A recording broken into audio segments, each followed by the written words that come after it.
Hello friend, आज हम लोग पढ़ेंगे क्लास 10th के प्रमेय नंबर 6.8, जो कि इसमें आपको सिद्ध करना पड़ेगा पाइथागोरस प्रमेय सूत्र। तो पाइथागोरस प्रमेय सूत्र सिद्ध करने के कैसे, देखिए लिखा हुआ है। इसका प्रमेय क्या दिया गया कि एक समकोण त्रिभुज में कर्ण का वर्ग शेष दो भुजाओं के वर्गों के योग के बराबर होती है। इसका मतलब यह हुआ कि ये आपको एक समकोण त्रिभुज दिया गया है, ठीक है, और उसमें से वो जो कहता है कि कर्ण का वर्ग अन्य दो भुजाओं के वर्गों के योग के बराबर होती है।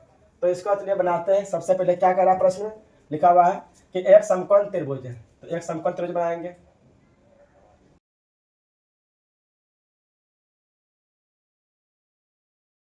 सी एक समकोण त्रिभुज है। चलिए और क्या लिखा हुआ है, इसमें जो कर्ण का वर्ग जो, तो ये जो सबसे इसको कहते हैं बड़ी भुजा, इसको कर्ण कहते हैं। ये आपका हो गया लंब, और जो नीचे दिया गया है ये आपका आधार, इसको क्या बोलेंगे, आधार कहेंगे। तो ये क्या कहता है, ये एक 90 डिग्री है। मतलब क्या है, ये एक समकोण त्रिभुज है। यदि यहाँ लिखेंगे, दिया है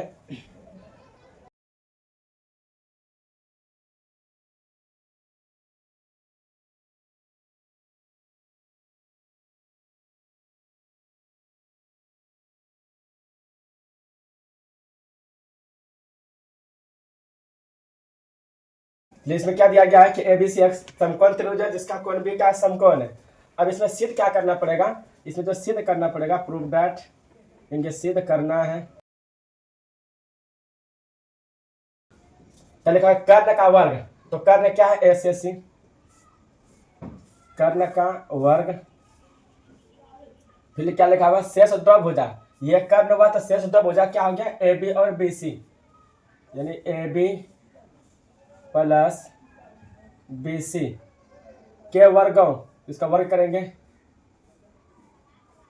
अरे दो भुजा का वर्ग कर दिए। क्या लिखा है, योग के बराबर, तो योग के बराबर है, ये आपको सिद्ध करना है। तो चलिए सिद्ध करते हैं। सबसे पहले क्या करेंगे, इस समकोण त्रिभुज में एक रचना करेंगे। रचना क्या करेंगे, बी से ए सी पे लंब डालेंगे।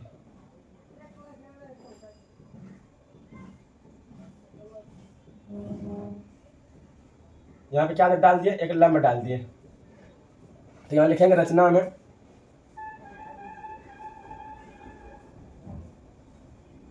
क्या लिखना है कि यहाँ नाम दे दिया डी, कि बी डी, ये लंब डाले हैं किस पे, ए सी पर डाल दिए। अब क्या करना पड़ेगा, अब जैसे लंब डालते हैं तो ये आप एक त्रिभुज बन जाता है, दो त्रिभुज में से डिवाइड हो जाता है। तो यहाँ करना क्या है, तो देखिए निकालना है ए सी का वर्ग और ए बी का वर्ग। तो क्या करना है, सबसे पहले एक त्रिभुज लेंगे छोटा वाला ए बी डी या ए डी बी त्रिभुज लीजिए, एक बड़ा त्रिभुज लीजिए ए बी सी, दोनों को क्या करना है, समरूप करना है। तब यहाँ क्या करेंगे, समरूप करने के बाद भुजा को अनुपात करेंगे। तो सबसे पहले समरूप करते हैं, यहाँ लिखेंगे प्रूफ।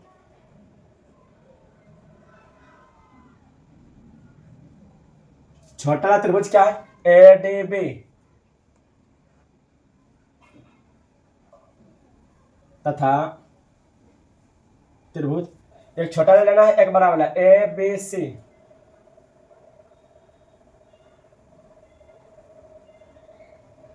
ये दो त्रिभुज क्या करना है, समरूप करना है। तो समरूप का नियम क्या होता है, या फिर आप समरूप कर सकते हैं एंगल एंगल समरूपता कसौटी से, या साइड एंगल साइड से, या फिर एंगल एंगल साइड से, या फिर आरएचएस से। ये आपका सिद्ध ये समरूप करने का ये नियम होते हैं। तो सबसे पहले देखते हैं इस त्रिभुज में, इस बड़ा त्रिभुज में करने मतलब है, एक त्रिभुज ये छोटा वाला हो गया जिसका नाम क्या डाले, ए बी और ये डी, यहाँ पे 90 डिग्री कोण दिखा रहा है। एक बड़ा त्रिभुज है इसी तरह, इसका नाम है ए बी और सी। इसी दो त्रिभुज के बीच समरूप करना है, ये समरूप का सिंबल है।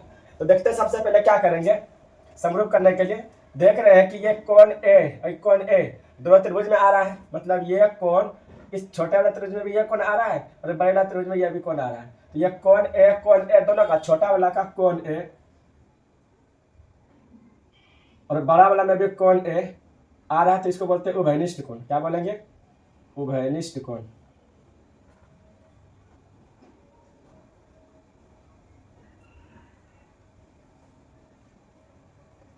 दूसरा देखते हैं कि इस छोटा वाला में यहाँ पे 90 डिग्री का कोण बन रहा है, यहाँ पे इस बड़ा वाला में कोण बी के पास 90 डिग्री कोण बन रहा है, तो हम लिखेंगे कि छोटा वाला, पहले यहाँ छोटा वाला त्रिभुज लिए, तो छोटा वाला का कोण क्या है डी पर, और बड़ा वाले कोण पे कहाँ बी पर। ये दोनों क्या है, ये दोनों 90 डिग्री है। इस प्रकार हम कह सकते हैं कि ये जो दो त्रिभुज है, छोटा वाला और ये बड़ा वाला, ये समरूप हो गया, क्योंकि एंगल समरूपता कसौटी से दो त्रिभुज समरूप होते हैं। लिखेंगे चूंकि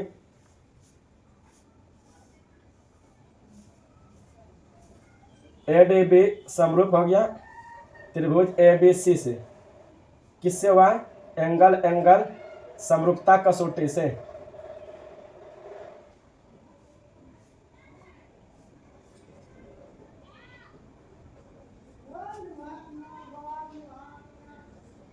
अब देखिए, यदि दो त्रिभुज समरूप हो जाता है तो भुजा अनुपात करते हैं। तो अनुपात कैसे करेंगे, देखिए एक ट्रिक है।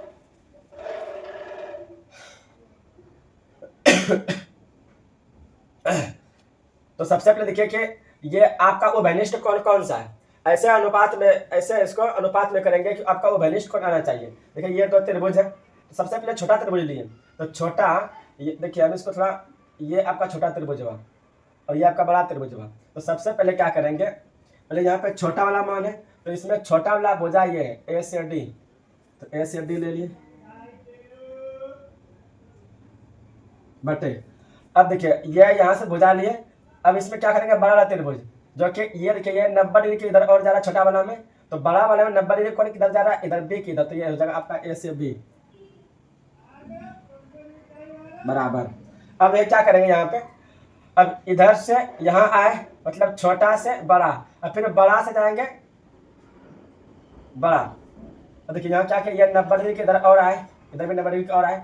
अब ये जो A से B है, तो A से B इधर लिखिए, और बड़ा भुजा क्या हुआ, ये A से C। कहने का मतलब ये हुआ कि ऐसे अनुपात में व्यवहित करना है जो कि आपका ये उभयनिष्ठ कोण बनना चाहिए। अब देखिए हम कैसे उभयनिष्ठ कोण बनाए, यहाँ पे A से D इधर गया, फिर A से B नीचे आया, यहाँ पे क्या बना, एक कोण बना, फिर क्या किया A से B, फिर मतलब क्या हुआ, ये A से B ऐसे भुजा है, फिर A से C ये बड़ी वाला भुजा है, यहाँ पे देखो उभयनिष्ठ कोण बन रहा है ना, तो कोण बनना चाहिए। तो ये क्या कर दिया, उसको भुजा अनुपात कर दिए। अब इसको क्या करेंगे, कोना कोने गुना करेंगे, यानी क्या करेंगे, इसको तिर्यक गुना करेंगे। तो क्या करेंगे, गुना करते हैं, इसको इससे गुना करते हैं, तो क्या हो जाएगा, AD इंटू A से C हो जाएगा बराबर, और AB को गुना करेंगे AB के साथ, तो ये AB स्क्वायर हो जाएगा। यह आपका क्या, समीकरण 1 हो गया।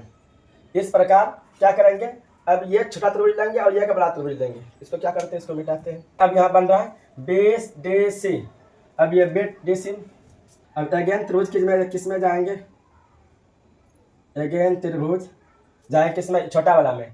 पहले ये छोटा वाला लिया, फिर ये का बड़ा लिए। अब क्या करेंगे, ये छोटा वाला BDC तथा त्रिभुज बड़ा वाला जाएंगे, बड़ा वाला क्या है, ABC में। अब इसको भी क्या करना है, समरूप करना है। तो हम चाहे तो इसको इसी प्रकार लेकर के समरूप करके भुजानुपात कर सकते हैं, बट आप लोग को दिखा देते कैसे करते हैं। तो देखते हैं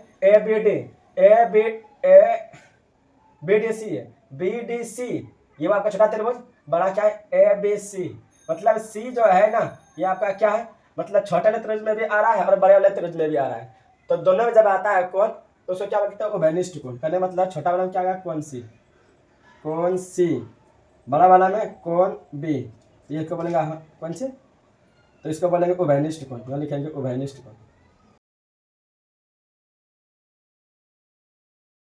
दूसरा देखते हैं, इस छोटा वाला त्रिभुज में यहाँ पे 90 डिग्री का कोण बन रहा है, लंब लिए हैं, इस बड़ा वाला में यहाँ AB पे लिए हैं, तो क्या हुआ, छोटा वाला पे कोण D के जगह पे और बड़ा वाला में कोण B के जगह पे।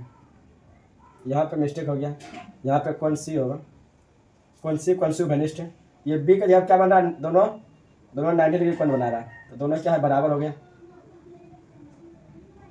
अब देखिए, यदि किसी दो त्रिभुज का जो है ना, यदि दो कोण बराबर कर देते हैं तो वो क्या होता है, वो समरूप कहलाता है। लिखेंगे चूंकि त्रिभुज BDC समरूप त्रिभुज क्या हो गया, ABC, किससे हुआ है, लिखेंगे एंगल समरूपता कसौटी से, समरूपता से कसौटी लिख दीजिएगा। अब देखिए, अब यदि दो त्रिभुज समरूप हो जाता है तो भुजानुपात करते हैं, जिस प्रकार उसको किए थे। तो कैसे भुजानुपात करेंगे हम बताए थे। अब यहाँ पे जो घनिष्ठ कोण बन रहा है सी पे बन रहा है, तो सी कोण बनना चाहिए। सबसे पहले क्या करेंगे, अब भुजानुपात करेंगे। तो वहां क्या किए थे, ए से डी आए थे, 90 डिग्री की ओर। तो यहाँ पे से आएंगे सी से डी, सी से डी लिखे, डी से सी लिखिए, तो डी से सी लिख दिए। अब देखिए डी से सी यानी क्या, ये वाला भुजा हो गया। हम क्या बोले थे कि ये घनिष्ठ कोण किधर आना है, तब इसका मतलब ये कोण यहाँ से जाएंगे तब ना ये कोण बनेगा। तो डी से सी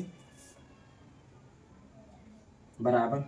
अब क्या करेंगे यहाँ पे, अब ये बी से सी से ये आपका पूरा बड़ी भुजा जाना है, बी से सी और ए से सी, बी से सी और ए से सी। कहने मतलब है देखिए नीचे जो भी रहेगा भुजा वही भुजा ऊपर देना चाहिए। एक ट्रिक याद रखिएगा ताकि वो एक जैसा हो। यहाँ पे देखिए ये बी सी यहाँ पे है, तो बी सी ऊपर बच जाता है ए सी, तो ए सी नीचे लिख देना है। तो ये क्या हुआ, आपका भुजा अनुपात हो गया। अब क्या करेंगे, इसको गुना करेंगे, कोणीय गुना करेंगे, त्रिया गुना। तो सबसे पहले क्या लिखेंगे, इधर को गुना कर दीजिए, सी डी गुना ए सी, तो क्या हो जाएगा सी डी इंटू ए सी। अब ये बी सी गुना बी सी क्या हो जाएगा, बी सी स्क्वायर। ये समीकरण क्या मान लेना है, दूसरा। अब देखिए समीकरण 1 और 2 निकल गया। अब समीकरण 1 और 2 को क्या करेंगे, जोड़ेंगे। लिखेंगे फ्रॉम इक्वेशन 1 + 2, 1 और 2 को जोड़ेंगे। तो 1 और 2 को जोड़ेंगे, 1 क्या है यहाँ पर है, इधर वाले कहते हैं LHS, तो LHS को LHS से जोड़ते हैं, RHS वाले को RHS से जोड़ते हैं। तो इधर क्या है, AD इंटू AC,